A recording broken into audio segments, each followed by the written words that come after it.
For 60 years, the Astoria Megler Bridge has stood quietly in the cold winds and salty mist of the Columbia River estuary, like a forgotten giant on the edge of the American Northwest. Stretching more than 6.5 kilometers long and built with tens of thousands of tons of steel and 100,000 cubic meters of concrete, the bridge was once a symbol of American engineering ambition when it was completed. But time has never spared any structure.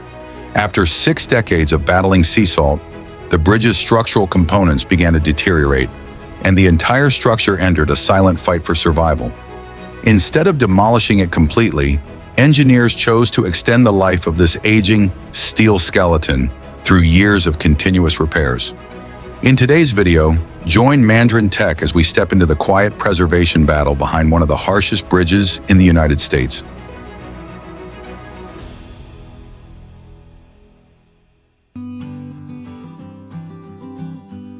Located at the mouth of the Columbia River, where powerful inland currents collide with large Pacific Ocean waves, the Astoria Megler Bridge is the only connection along the US 101 corridor between the states of Oregon and Washington within dozens of kilometers.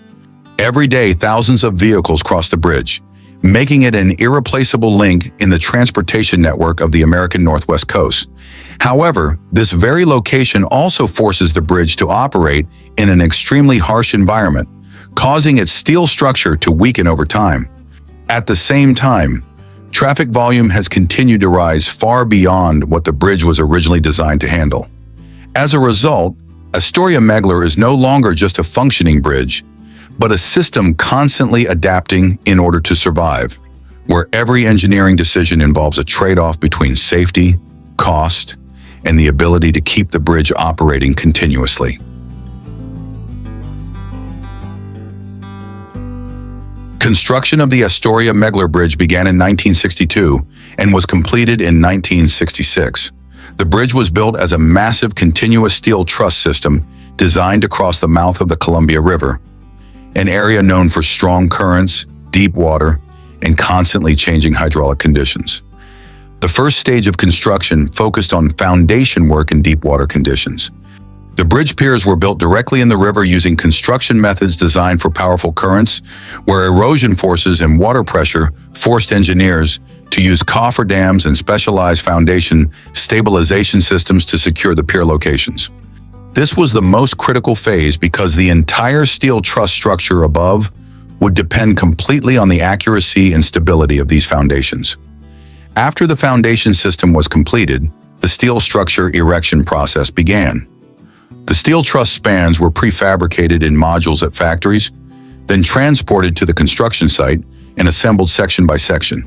This process was carried out simultaneously from both sides of the river, with each bridge span gradually extending toward the center until the entire structure was connected into one continuous system. One of the most important engineering features was the continuous truss structure, where loads were distributed continuously across multiple spans instead of concentrating at a single point. This allowed the bridge to achieve very long spans without requiring an overly dense system of piers, making it especially suitable for the wide and powerful flow conditions of the Columbia River.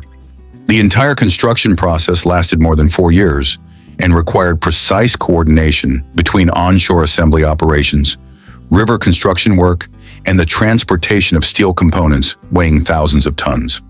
When completed, the bridge not only served as a major transportation link, but also became one of the longest continuous steel truss bridge systems in North America at the time. Nearly 60 years after its completion, the problem facing the Astoria Megler Bridge is no longer just about aging, but about the fact that it operates in an environment that continuously destroys it every single day. Located at the mouth of the Columbia River, the bridge is constantly exposed to salty air from the Pacific Ocean, one of the most aggressive causes of steel corrosion in large infrastructure systems. Combined with heavy rain, strong coastal winds, and high humidity, the protective paint layers gradually break down, exposing the steel surface and allowing corrosion to spread deeper into the structure. At the same time, the loads the bridge must handle have changed completely.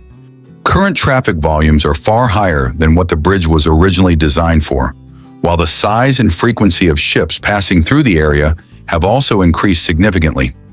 This places much greater long-term stress on critical components such as the steel trusses, bridge deck, and bearing systems.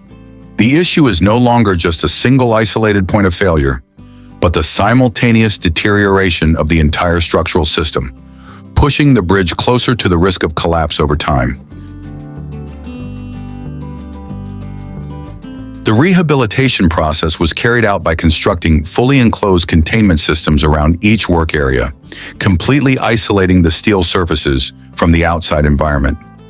The goal was to maintain total control over old paint dust and abrasive materials throughout the operation, while also preventing any waste from falling into the Columbia River. Inside these sealed compartments, construction crews used high-pressure sandblasting or abrasive blasting methods to remove all old paint, rust, and surface contaminants. After this stage, the steel surface was returned to bare metal condition, a critical requirement for the new protective coatings to properly adhere and maintain long-term durability. Immediately after cleaning, the protective coating system was applied through a strict multi-layer process, beginning with an anti-corrosion primer, followed by a reinforced intermediate layer, and finally an outer coating designed to resist moisture, salt exposure, and ultraviolet radiation. The entire procedure was tightly controlled in terms of coating thickness, temperature, and environmental humidity to ensure the integrity and continuity of the protective system. However, in a marine environment, no protective coating lasts forever. The process does not end after a single round of work, but instead continues in cycles along the entire length of the Astoria Megler Bridge. Repainting has therefore become more than just a one-time repair operation. It has evolved into a continuous maintenance system. After surface treatment and restoration of the protective coating system, the work moved into the stage of directly reinforcing weakened load-bearing components. On the Astoria Megler Bridge, the focus was placed on restoring the load-carrying capacity of the steel truss system through localized strengthening rather than complete replacement. Engineers carried out detailed inspections using non-destructive testing methods such as ultrasonic and magnetic testing to precisely identify section loss, fatigue cracks, and areas of deep corrosion. Based on this data, reinforcement steel plates were designed with specific dimensions and shapes, then installed directly onto the existing members using high-strength bolts or structural welding in order to restore structural capacity and redistribute stresses throughout the truss system. The entire construction process took place on suspended platforms and access systems installed beneath the bridge deck, allowing crews to reach critical structural areas without disrupting traffic above. Every connection had to be installed with extremely high precision, because even small misalignments could alter the way forces were distributed throughout the entire structure. After decades of operating in a humid and salt-contaminated environment, the bridge bearings on the Astoria Megler Bridge began to corrode. Sliding surfaces deteriorated, metal components lost their ability to move properly, and many bearings gradually became seized.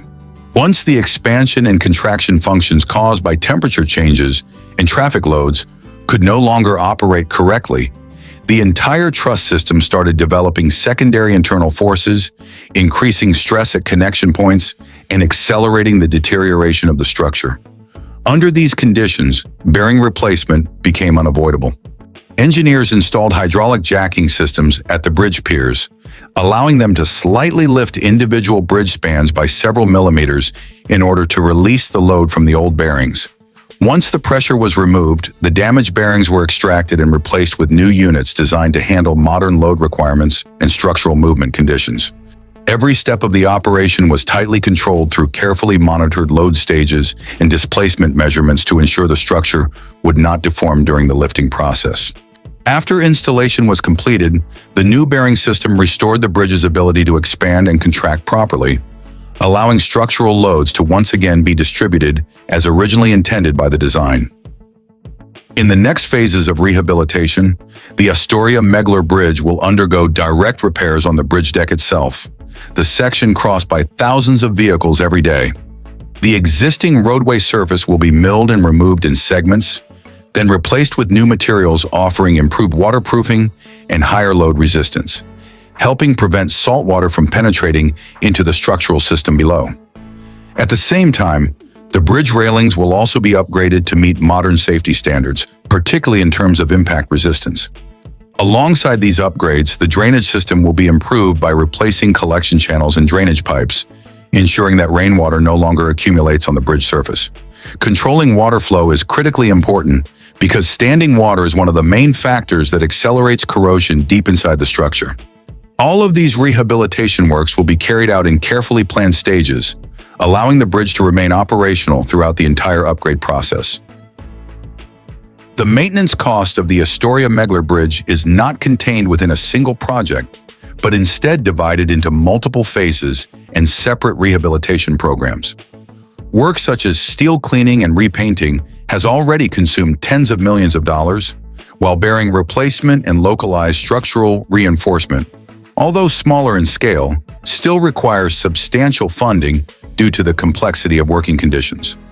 On a larger scale, the replacement and full upgrade of the bridge deck alone could cost approximately $155 million, a figure that reflects the true financial scale of maintaining a structure more than 6.5 kilometers long in a harsh marine environment.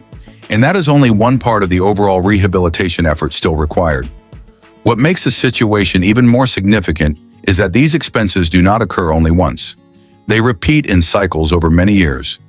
As a result, repair costs are no longer a fixed number, but an ongoing stream of expenditures where the total accumulated cost over time can gradually approach the scale of constructing an entirely new bridge. Maintenance work on the Astoria Megler Bridge is not carried out under normal construction conditions, but instead must adapt to an environment that is constantly changing. Strong coastal winds, high humidity, and long periods of rain severely limit construction time, while directly affecting the quality of operations such as protective coating applications and structural installation. Many tasks can only be performed during short weather windows, forcing construction schedules to be divided into smaller phases and repeated in cycles. From a construction standpoint, most of the work takes place high above the water, where engineering crews operate from suspended platforms beneath the bridge or access critical areas using cranes and specialized equipment. This not only increases operational complexity, but also creates extremely strict requirements for safety and technical control at every stage of the process. The greatest challenge lies in maintaining continuous traffic flow. Every rehabilitation activity must be carried out in carefully controlled segments, limiting the work zone so traffic above can continue operating without major disruption. This means every process, from surface treatment to component replacement, must be precisely planned in terms of timing, workspace, and construction sequence, allowing the bridge to be repaired while still functioning as a critical transportation route. Another unusual challenge emerged during structural inspection and maintenance operations on the bridge.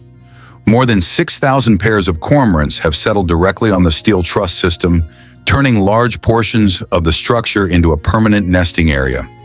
Bird droppings accumulate heavily on steel beams and connection plates, not only creating additional corrosion, but also completely covering critical inspection points such as welds, bolts, and load-bearing steel surfaces.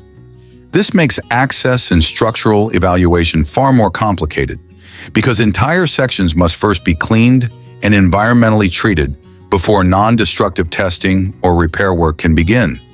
In several long-term management plans, relocating or controlling this bird population has been estimated to take between 7 and 10 years, with projected costs reaching tens of millions of dollars, solely to ensure that engineers can properly access and accurately inspect the condition of the bridge. But why don't engineers simply choose to build an entirely new bridge instead of continuously maintaining and repairing the Astoria Megler Bridge? A full replacement project would require a budget in the range of several billions of dollars, along with a preparation, design, and construction timeline that could easily extend beyond a decade. Throughout that entire period, the US 101 corridor would still need to remain fully operational, meaning the existing bridge could not simply be removed from service. Meanwhile, the rehabilitation approach allows repairs to be carried out in phases, distributing costs over time and prioritizing the most deteriorated components first. This strategy helps extend the bridge's service life without creating immediate financial pressure, while also keeping traffic flowing without major interruption. However, this is not a permanent solution. As maintenance cycles continue repeating and cumulative costs steadily rise, the line between maintaining and replacing the bridge will gradually become smaller and smaller, eventually forcing the transportation system to confront a much larger decision in the future. After nearly 60 years of operating in a harsh marine environment, the Astoria Megler Bridge continues to survive through an almost endless cycle of maintenance. Every new layer of protective paint, every reinforced steel plate, and every replaced bridge bearing is essentially engineers buying more time for this massive structure. But as repair costs continue to rise and nature keeps eroding the bridge day after day, one major question still remains. How long will preserving the past remain practical before building a new bridge becomes unavoidable? Thank you for joining Mandarin Tech on today's journey. Don't forget to subscribe to explore more of the world's greatest engineering projects and technical challenges.